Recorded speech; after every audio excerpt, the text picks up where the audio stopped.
For the latest now, joining us live is VOA, or Voice of America correspondent, Katherine Gypson. Katherine, a good evening to you. Thank you so much for the update. I mean, I'm also quite keen to see what happened after that speech that certainly, the world, I can imagine, was watching. The sort of activities that we saw following, we saw some signing. Would that be the executive orders that the president has talked about, and perhaps some of the congratulatory messages that we've heard as well?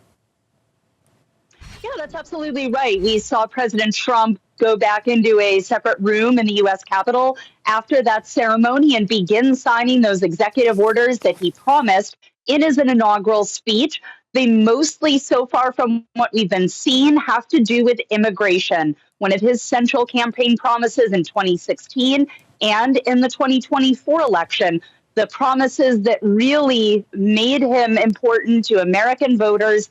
More than 70 million American voters voting for him this last time around, largely based on his concerns about undocumented immigrants coming into the United States. So we're still getting details on those orders, but so far what we know is that Trump has shut down the app that allows migrants to apply for entry into the United States. He's also declared an emergency at the southern border. He's also given himself the power to mobilize the military to address some of these issues. And we expect many more executive orders once he gets to that downtown arena in Washington, D.C., where he's promised to sign another round of them. So already a lot of work from the new Trump administration when it's really been only about 3 hours old. Yeah, I think this is an opportunity for us as well as South Africans to learn about the processes in the U.S. So when the president signs an executive order, for instance, closing down the app, or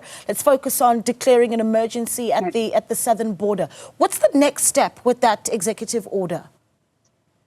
That's a great question, because over the past few decades, the power of the presidency and the way presidents have wielded that executive order has only increased. When this country was first started, it wasn't thought of as something presidents could really use. But now Democrats and Republicans are increasingly using it because the U.S. Congress is unable to come to agreements on legislation to address some of these issues. So, of course, that does cause problems for both Democrat and Republican presidents.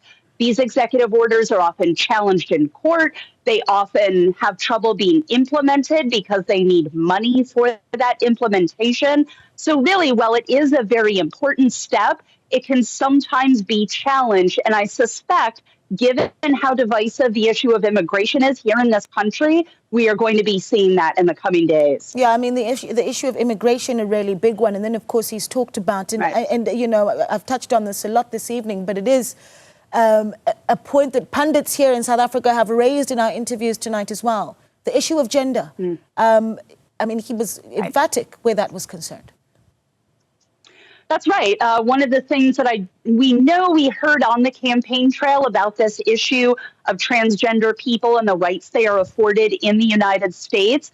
But we did hear very specifically from President Trump in his inaugural address that from here on out, the U.S. government will only recognize two genders, male and female. And so that has a lot of implications for the way rights are allocated here in the United States, how money is allocated, how some of the diversity initiatives that we've seen in the U.S. government, they're probably almost certainly likely going to be rolled back because of this statement. So a very, very important statement coming from Trump in that inaugural address. Yeah. Talk to us about what we're seeing taking place now. We were looking at visuals off air, of course, and our viewers are unable to see that, of Elon Musk also just getting off the stage there at that gala dinner. Perhaps you can talk to us about what that has looked like. Key, perhaps, congratulatory messages that you've caught that stood out? Yeah, absolutely. So President Trump is still at the U.S. Capitol, where obviously the ceremony was moved indoors due to the extreme cold temperatures here in Washington, D.C. So they're holding the inaugural luncheon right now. And then Trump will get in the motorcade and go up through downtown Washington, D.C. to a downtown arena that we have here, where they'll hold the traditional inaugural parade inside because of those cold temperatures. But before that, as you mentioned, we're hearing from some of the distinguished guests who have attended this inauguration, among them billionaire Elon Musk, the owner of X, formerly known as Twitter, and many other important companies.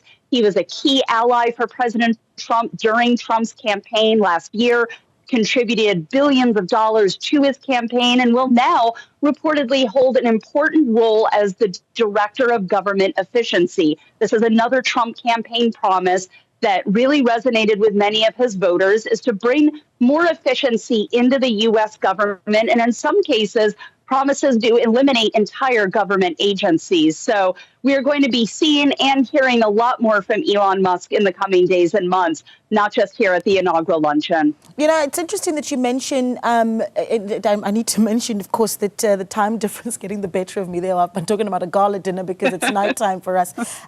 But what we've seen with previous inauguration ceremonies, and you've talked about this as well, right? The ceremony being moved indoors because of the extreme weather, when previously we've seen it taking place outside.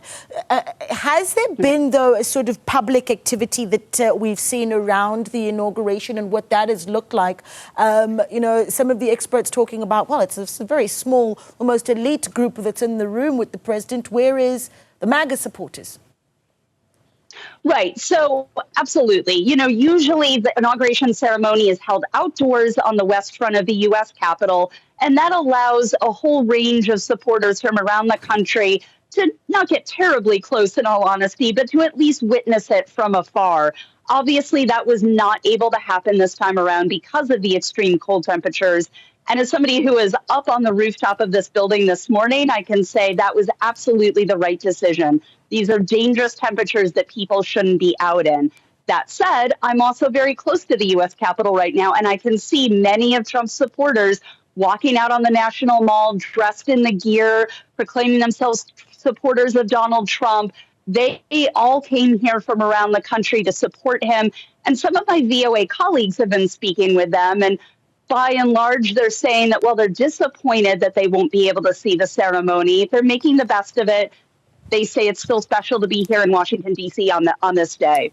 I found it particularly interesting that in his inauguration speech, Catherine, that he, at some point, you know, spoke directly to the Black and Hispanic community. I mean, that is something that for me really stood out. Well, I think having followed this campaign through this whole, our presidential election season is very long here in the United States. So over the past year, that was a key campaign promise on the part of Donald Trump. He said, I know how to reach out to Hispanic and Black voters. I address their concerns. I want them as part of my, Make America Great Again movement. And there are some indications that that message really resonated and helped win Trump some of the 70 million plus votes that he did win in that election. Yeah. Well, thank you so much for the update. Katherine Gypson there speaking to us from Washington, D.C., as she keeps us updated on activities following the inauguration of, once again, U.S. President Donald Trump.